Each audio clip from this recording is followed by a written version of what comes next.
Ya silahkan dengan Bapak siapa? Ya, nama saya Pendeta Imam Prasetya.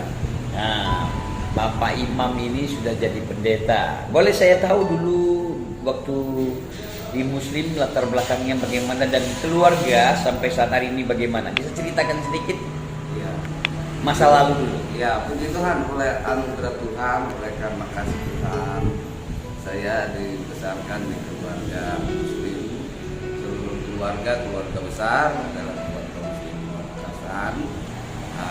Ayah, ibu, adik-adik dengan adik-adik 9 orang, kami semua seperti biasa. 9 bersaudara ya? Ya, 9 bersaudara. Saya seperti musuh-musuh yang biasa, kami dilatih, dididik dengan pendidikan Muslim untuk senantiasa taat menjalankan agama kami. Oleh karena anugerah Tuhan, kalau sampai hari ini saya mensyukuri karena anugerah Tuhan bisa menyelamatkan saya, Tuhan bisa mengasihi saya, sehingga saya menjadi seorang hamba Tuhan. Ya. Sejak kecil kami dididik bagaimana seperti biasa, kebanyakan orang Muslim dididik untuk menjalankan agama kita masing-masing dengan taat. Tetapi ketika dalam perjalanan hidup, kadang-kadang kita tidak menjalankan apa yang kita lakukan seperti biasa, tapi kami justru jatuh dalam pergaulan-pergaulan liar. Ya, masih masa kecil saya biasa terbina bergaul dengan orang-orang yang katakan tidak baik, jika dari kecil udah biasa buat kejahatan, mencuri, mencopet dan lain-lain. Tetapi oleh karena kasih Tuhan menginjak besar, itu bukan artinya gini, perkembangan besar itu justru semakin terlibat kejahatan sampai satu puncak peristiwa di mana seringkali kita mendapat pengajaran bahwa Kristen itu adalah kafir karena mereka mempunyai 3 Allah, Allah Bapa, Allah Anak. Itu yang kadang-kadang secara manusia orang nggak bisa menerima. Jadi kadang-kadang ada rasa karena dibilang kafir, ada rasa kebencian, ada rasa ini agama tidak betul. Sehingga puncak satu ketika ada begitu banyak orang karena kebencian bersatu, akhirnya ingin sekali menghambat perkembangan pengikut Kristus dengan cara apa? Kita membuat resolusi gereja. Itu di mana ini? Di mana? Itu kita membuat di Jakarta di tahun sekitar 87 sampai 90 itu kita gabung dengan orang-orang yang suka meresolusi gereja, walaupun tempat gereja itu bukan di tempat kita, tapi kita rame-rame ke sana meresolusi supaya tidak ada ibadah, tidak ada kegiatan. Ini di Jakarta ya? Jakarta mana? Jakarta. Jadi satu puncak peristiwa itu kita meningkatkan bagaimana gereja tidak berkembang. Akhirnya kita mendapat satu target dari pimpinan itu bahwa 1 bulan 10 gereja dibakar. Oh gitu, jadi Ya. sudah bakar-bakar gereja ya? Ya, Di seperti Jakarta itu di gereja apa yang dibakar? banyak gereja Protestan, terutama gereja-gereja yang aliran pertobatan, karena mereka sepertinya itu Kristen radikal ya, karena mereka ya artinya gini, saya kata radikal kenapa? Karena pujian itu sampai keluar-keluar, mereka penyanyi sampai keluar-keluar. Tapi oleh karena kasih Tuhan, jadi sebetulnya pada waktu kita meresolusi kita nggak murni, artinya itu narkoba itu udah masuk sebetulnya, karena kita taruh di bawah lidah kita supaya kita tidak takut mati. Jadi kita bakar gereja. Jadi pada waktu kita merusak gereja yang ketiga saya mendengar satu pujian, kasih Allahku sungguh telah terbukti ketika Dia serahkan anaknya kasih Allah mau berkorban bagi kau dan aku, tak ada kasih seperti kasihnya. Jadi saya sadar itu, ini kenapa lagu Kristen itu masuk di telinga saya. Mereka di dalam gereja itu memuji Tuhan, menyembah Tuhan, tapi sepertinya lewat ujian itu dia tarik saya masuk ke dalam gereja. Masuk ke dalam gereja, saya tolak oleh orang Kristen punya tempat ibadah. Jadi kita bawa bom molotov itu, kita bakar teras gereja. Nah, teras gereja itu udah terbakar. Tapi anehnya orang Kristen itu tetap memuji Tuhan. Akhirnya saya memberanikan masuk apa yang terjadi. Dan satu ketika nggak tahu mungkin, tapi saya lihat jemaat tetap tekun memuji Tuhan. Dan waktu saya di depan altar, pendetanya tanya, kamu mau apa sih? Saya nggak bisa jawab walaupun nanti menggebu mau merutak, tapi nggak bisa jawab, nggak bisa apa-apa. Lalu jemaat tetap memuji Tuhan. Pendeta dia langsung tumpang tangan saya berdoa. Tiba-tiba saya berbahasa-bahasa yang saya tidak mengerti. Setelah saya bertobat, saya tahu bahwa itu bahasa roh. Justru bahasa roh saya dapat.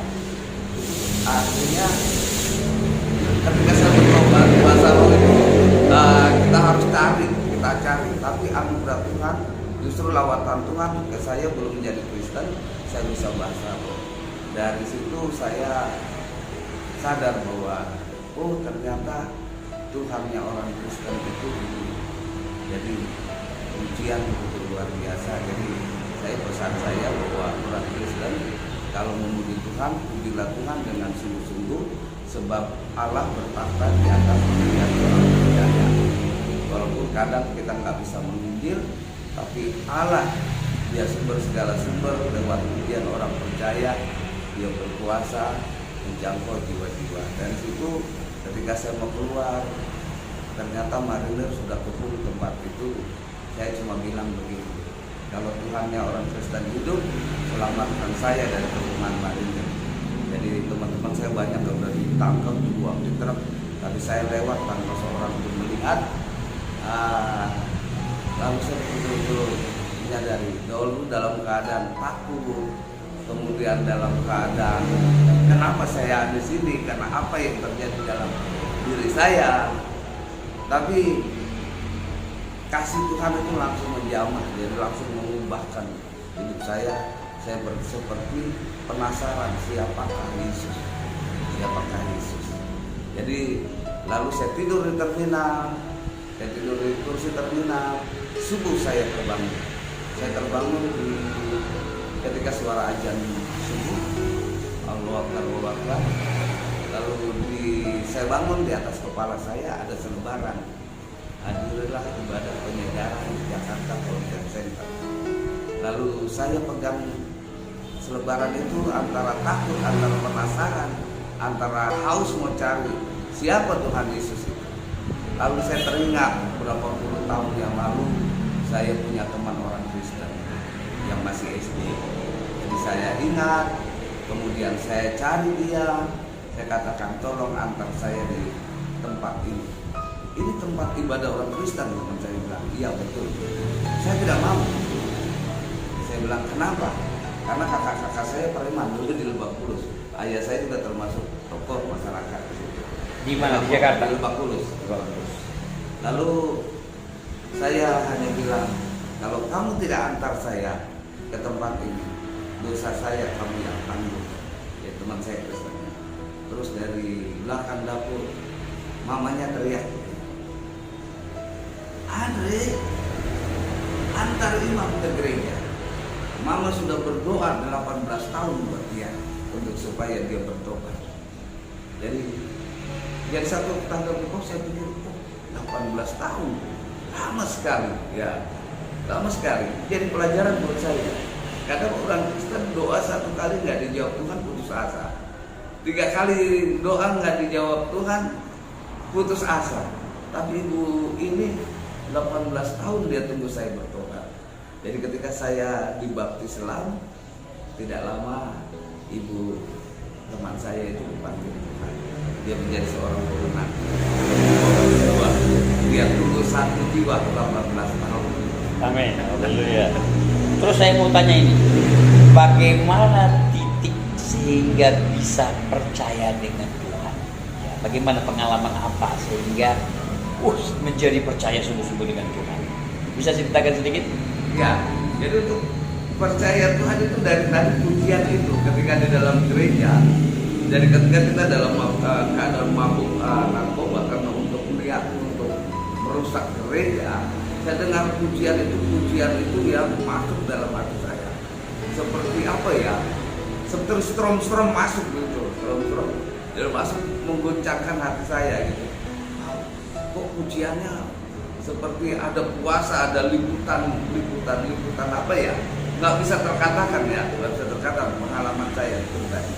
Ternyata benar bahwa Allah bertakhta di atas pujian orang percaya, sehingga ketika saya merasakan suasana yang aneh, kemudian dalam ketakutan saya mau keluar dari kepungan Marini, kemudian saya katakan bahwa kalau Tuhan selamatkan saya dari kepungan Marini, saya percaya kepada Tuhan Yesus.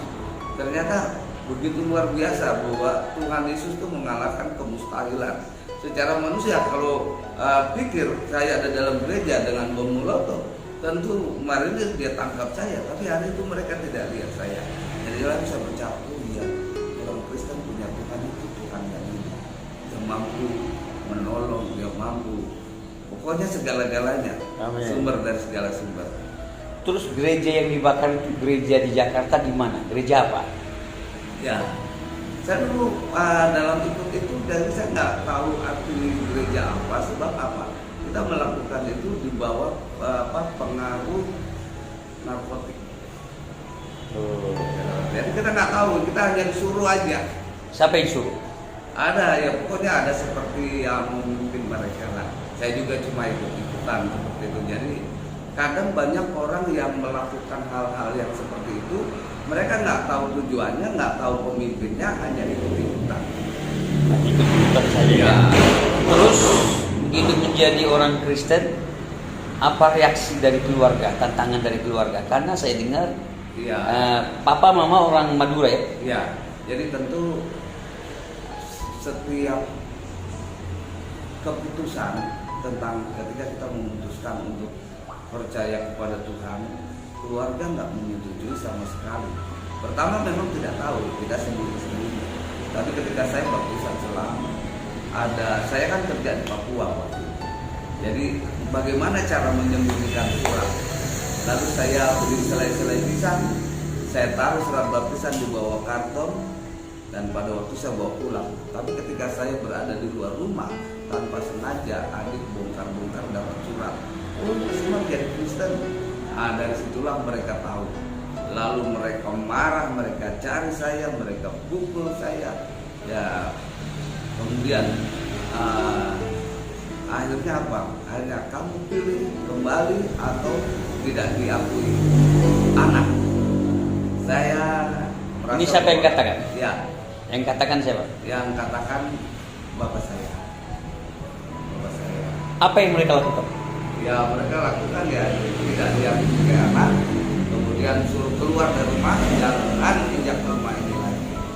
Lalu saya berkata bahwa saya dulu lakukan kejahatan, tapi bapak nggak marah. Tapi saya sudah yakin bahwa yang saya ambil bisa menjadi orang baik. Bapak marah, jadi saya ambil keputusan. Saya memilih opsi yang kedua, keluar dari rumah. Tidak diakui keluarga, tapi saya tahu bahwa ketika saya keluar, justru saya menemukan keluarga-keluarga yang begitu mengasihi saya, orang-orang Kristen yang mengasihi saya. Saya punya orang tua banyak, orang tua rohani banyak yang kasihnya seperti kadang melebihi orang tua kandung. Nah itu seperti menurut saya. Iya, sampai sekarang mereka marah. Kalau sekarang tidak. Jadi saya tetap berdoa buat mereka. Justru sekarang saya menjadi anak kebanggaan. Jadi setiap persoalan yang terjadi di dalam rumah, keluarga-keluarga, biasanya kalau tidak terselesaikan, mereka mengundang saya untuk menyelesaikan. dan saya menyelesaikan menurut cara-cara firman Tuhan, dan mereka bisa terima, oh iya, keputusan yang kamu ambil dulu ternyata kami yang salah, dan kamu menjadi teladan bagi kami, dan tetaplah terus pegang iman. Itu yang saya alami. Semua terjadi karena Tuhan yang mengubah, bukan saya mengubah cara berpikir keluarga. Wah, mantap ya, luar biasa ya. Tuhan izinkan mereka bisa menerima kita ya. Terus apa yang mau disampaikan karena keluarga sudah menerima ya? Apa yang mau disampaikan kepada keluarga saat hari ini? Apa yang disampaikan? Mau bilang apa kepada keluarga? Saya mau bilang sama keluarga bahwa benar bahwa kalau saya mengalami kebaikan Tuhan yang real, mujizat-mujizat Tuhan yang real, saya juga rindu kalian mengalami mujizat-mujizat real, melihat Tuhan itu bukan bayangan, tetapi pasti. Ya dan amin.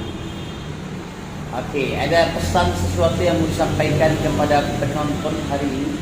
Ini ada orang menonton banyak ini, mungkin seluruh dunia kah, dimanapun berada yang menonton. Ada apa yang mau disampaikan kepada penonton, orang-orang Kristen dan juga mungkin orang-orang Muslim yang menonton? Ada sesuatu apa yang mau disampaikan? Silakan. Ya, yang pertama untuk saya, saudara-saudara saya seluruh, katakan mungkin Indonesia, dunia, ketika engkau menganut agama yang engkau yakini, jangan kita menjadi orang yang hanya ikut-ikutan, tetapi mendalami arti bahwa kita semua sama di hadapan Tuhan. Jadi tidak ada saling menyerang, tidak ada saling menjatuhkan. Keselamatan itu adalah pribadi. Jadi orang yang mengalami keselamatan pribadi, dia pasti menghargai orang lain.